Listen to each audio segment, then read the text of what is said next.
दोस्तों पिछले वीडियो में हमने पढ़ा था बहुपद के शून्यक बहुपद के मान निकालने के लिए। तो आज के वीडियो में हम लोग पढ़ेंगे बहुपद को पहचानेंगे कैसे कि वो हमारा बहुपद कहलाता है, बहुपद किस रूप में होता है उसको हम लोग पहचानने के लिए सीखेंगे। तो चलिए मैं बता देता हूँ कि बहुपद की पहचान कैसे होती है। बहुपद की पहचान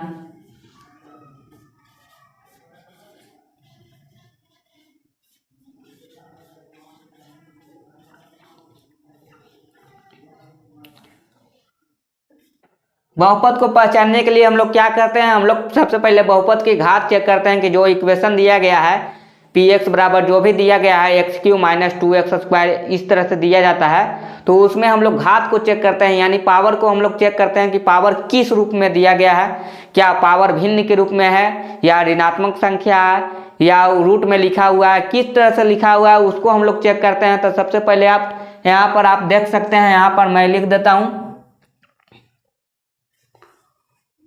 बहुपद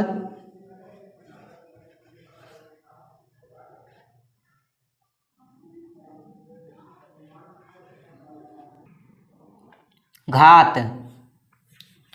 बहुपद की घात, बहुपद के घात किस रूप में नहीं होना चाहिए, तो आप देख सकते हैं मैं यहाँ पर लिख देता हूँ बहुपद का घात होना चाहिए इस तरह से नहीं होना चाहिए। देख सकते हैं आप x के पावर 1/2 इस तरह से नहीं होना चाहिए, यानी कहने का मतलब है x के पावर 3/2 इस तरह से नहीं होना चाहिए, यानी भिन्न के रूप में नहीं होना चाहिए बहुपद।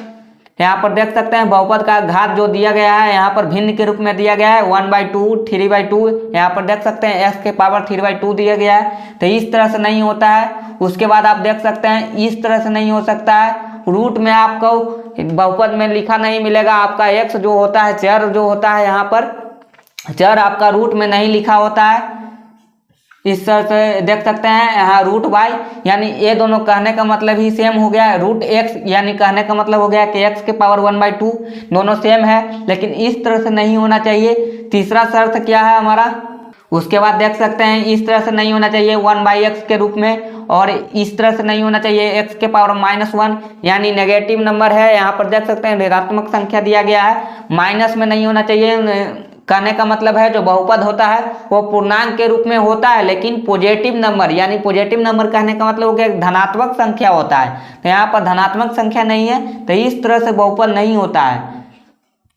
इसको यहाँ पर कर देंगे कटकुट, यानी इस रूप में बहुपद नहीं कहलाता है, बहुपद यह नहीं होता है। चलिए बहुपद किस रूप में होता है भाई, तो बहुपद का घात देख सकते हैं। बहुपद का घात जो होता है इस तरह से होता है x² y के पावर 5 z के पावर 6 इस तरह से आप देख सकते हैं। ये हमारा क्या है, ये हमारा बहुपद कहलाता है। इस तरह से बहुपद होता है, ये देख सकते हैं आप, इस तरह से बहुपद कहलाता है। यानी हम कोई इक्वेशन ले लेते हैं, जैसे मैं यहाँ पर इक्वेशन ले लेता हूँ x² माइनस √5x प्लस 2। यहाँ पर देख सकते हैं x² माइनस √5x प्लस 2। तो यहाँ पर देख सकते हैं यहाँ पर x के पावर 1 है और यहाँ पर x के पावर 2 है, तो ये हमारा क्या है, बहुपद कहलाएगा। ये हमारा बहुपद कहलाएगा। क्यों कहलाएगा, क्योंकि यहाँ पर देख सकते हैं आप, यहाँ पर बहुपद x² इस तरह से हो सकता है, यहाँ पर x के रूप में भी हो सकता है, यानी x के पावर 1 है, कुछ नहीं है तो यहाँ पर 1 भी लिख सकते हैं। तो इस तरह से हमारा होता है, यहाँ पर देख सकते हैं। लेकिन √5, तो यहाँ पर देख सकते हैं √5 दिया गया है, तो यहाँ पर रूट में x नहीं होना चाहिए। तो यहाँ पर देख सकते हैं रूट में x नहीं दिया गया है। इक्वेशन जो हम लिए हैं यहाँ पर रूट में x नहीं लिया गया है। मान लीजिए कि मैं दूसरा एग्जांपल लिख देता हूँ x² माइनस 6√x माइनस 3 इस तरह से देख सकते हैं। यहाँ पर आपका क्या दिया गया है, रूट में x दिया गया, तो ये हमारा बहुपद कहलाएगा कि नहीं कहलाएगा। आप देख सकते हैं ये हमारा तो बहुपद कहलाएगा। यहाँ पर देख सकते हैं x² है, तो यहाँ पर हमारा बहुपद सही है, अभी तक सही है। और यहाँ पर देख सकते हैं रूट में x दिया गया है, तो यहाँ पर रूट में x नहीं होता है बहुपद में, तो इसको क्या करेंगे हम लोग कटकुट कर देंगे, यानी बहुपद नहीं कहलाएगा, ये हमारा बहुपद नहीं होगा। तीसरा एग्जाम्पल ले लेते हैं। मान लीजिए कि x² माइनस 1/x प्लस 2 इस तरह से आप देख सकते हैं। यहाँ पर x² माइनस 1/x प्लस 2, तो यहाँ पर देख सकते हैं यहाँ पर तो अभी तक ठीक है, x² में हो सकता है x5 y5 या जेड के पावर 6 किसी रूप में हो सकता है, यहाँ पर देख सकते हैं, लेकिन 1/x के रूप में नहीं हो सकता है। कहने का मतलब हो गया कि जो बहुपद होता है वो बटा में नहीं लिखा रहता है, उसका चर मान जो होता है बटा में नहीं लिखा होता है, तो बटा में नहीं लिखा होना चाहिए, तो ये भी हमारा बहुपद नहीं कहलाएगा। चौथा एग्जाम्पल ले लेते हैं। मान लीजिए कि y³ - 6y² - 2y + 6 इस तरह से दिया गया है। तो यहाँ पर देख सकते हैं y³ - 6y² - 2y + 6, तो ये हमारा बहुपद कहलाएगा कि नहीं कहलाएगा। आप यहाँ पर देख सकते हैं कि ये हमारा बहुपद है कि नहीं है। तो y³ के रूप में होना चाहिए, यानी पॉजिटिव नंबर होना चाहिए, यहाँ पर धनात्मक संख्या में होना चाहिए, पूर्णांक है हमारा, तो हमारा धनात्मक पूर्णांक में बहुपद होता है और ऋणात्मक पूर्णांक में हमारा बहुपद नहीं होता है। यहाँ पर देख सकते हैं जो घात दिया गया है, पावर दिया गया है, वो हमारा धनात्मक पूर्णांक है, यहाँ पर भी धनात्मक पूर्णांक है, यहाँ पर भी धनात्मक पूर्णांक है, यहाँ पर कुछ नहीं है तो 1 हो सकता है यहाँ पर। तो ये हमारा क्या कहलाएगा, बहुपद कहलाएगा। तो इसको भी हम लोग टिक कर देंगे। तो जो टिक लगा हुआ है वो क्या है हमारा, वो हमारा बहुपद है।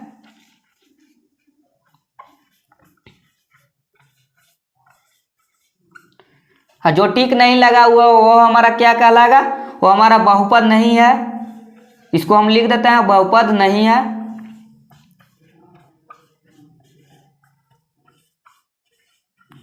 इसमें देख सकते हैं जो टिक लगा हुआ है वो हमारा बहुपद है और जो टिक नहीं लगा हुआ है वो हमारा बहुपद नहीं है। तो यही हमारा शर्त होता है बहुपद पहचानने के लिए। एक ही शर्त है कि उसको हम लोग पावर चेक करते हैं, उसका पावर जो दिया गया है, जो बहुपद px बराबर जो दिया जाता है, यहाँ पर देख सकते हैं px बराबर दिया गया है x² - √5x + 2, तो यह हमारा बहुपद कहलाएगा। क्यों कहलाएगा, क्योंकि यहाँ पर धनात्मक पूर्णांक में घात दिया गया है, पावर दिया गया है। यहाँ पर देख सकते हैं यहाँ पर धनात्मक पूर्णांक में पावर दिया गया है, तो इसलिए हमारा बहुपद कहलाएगा। और दूसरा एग्जाम्पल है हमारा x² - 6 √x - 3, तो यहाँ पर देख सकते हैं हमारा √x जो है 1/2 के बराबर होता है, यानी कहने का मतलब हो गया कि √x बराबर हो गया x के पावर 1/2, दोनों सेम चीज है। तो यहाँ पर क्या होगा, भिन्न के रूप में है, तो भिन्न के रूप में नहीं लिख सकते हैं, यानी बहुपद जो होता है भिन्न के रूप में नहीं होता है, भिन्न। और क्या होता है, ऋणात्मक पूर्णांक।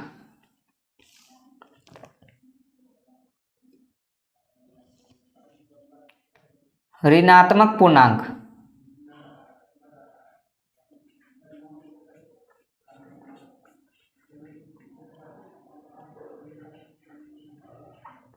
ऋणात्मक पूर्णांक नहीं होना चाहिए।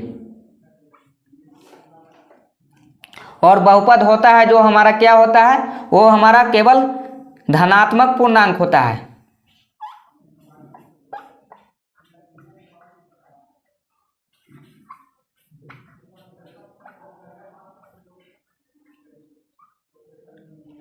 देख सकते हैं यहाँ पर जो बहुपद होता है वो हमारा क्या होना चाहिए, वो हमारा धनात्मक पूर्णांक होना चाहिए। और बहुपद नहीं का शर्त के लिए आपका पावर क्या होना चाहिए, यहाँ पर भिन्न नहीं होना चाहिए और ऋणात्मक पूर्णांक में नहीं होना चाहिए। ऋणात्मक पूर्णांक कहने का मतलब कि जो पावर दिया जाता है वो माइनस में नहीं होना चाहिए, यानी यहाँ पर देख सकते हैं x के पावर -1 दिया गया है, तो ये हमारा ऋणात्मक पूर्णांक है, तो ये हमारा नहीं होना चाहिए। और दूसरा भिन्न के रूप में, भिन्न के रूप में कहने का मतलब हो गया कि 1/2 के रूप में नहीं होना चाहिए। इसका जो पावर है x के पावर 1/2 इस रूप में नहीं होना चाहिए।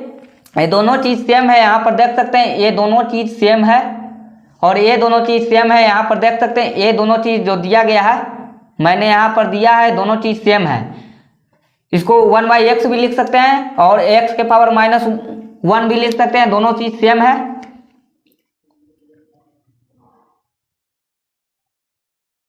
और देख सकते हैं दोस्तों बहुपद पहचानने का कितना आसान तरीका दिया गया है। यानी कहने का मतलब हो गया कि बहुपद हमेशा क्या होता है, हमेशा धनात्मक पूर्णांक में होता है, धनात्मक पूर्णांक में होता है, यानी समझ गए आप। यानी कहने का मतलब हो गया 1 2 3 4 0 कुछ भी हो सकता है, यानी धनात्मक पूर्णांक में होना चाहिए। और बहुपद हमेशा नहीं होता है, किस रूप में नहीं होता है, भिन्न के रूप में और ऋणात्मक पूर्णांक के रूप में नहीं होता है। यानी कहने का मतलब आप देख सकते हैं यहाँ पर x के पावर 1/2, x के power 3/2, √x √y 1/x, x के पावर -1, ये हमारा ऋणात्मक पूर्णांक हो गया। ये हमारा क्या है, ये भी दोनों सेम चीज हो गया। और ये हमारा क्या हो गया, यहाँ पर देख सकते हैं ये हमारा भिन्न हो गया। तो इस रूप में नहीं होता है, तो आप चाहे तो आप इसका एक स्क्रीनशॉट ले सकते हैं। तो चलिए आप जल्दी से इसका एक स्क्रीनशॉट ले लेंगे।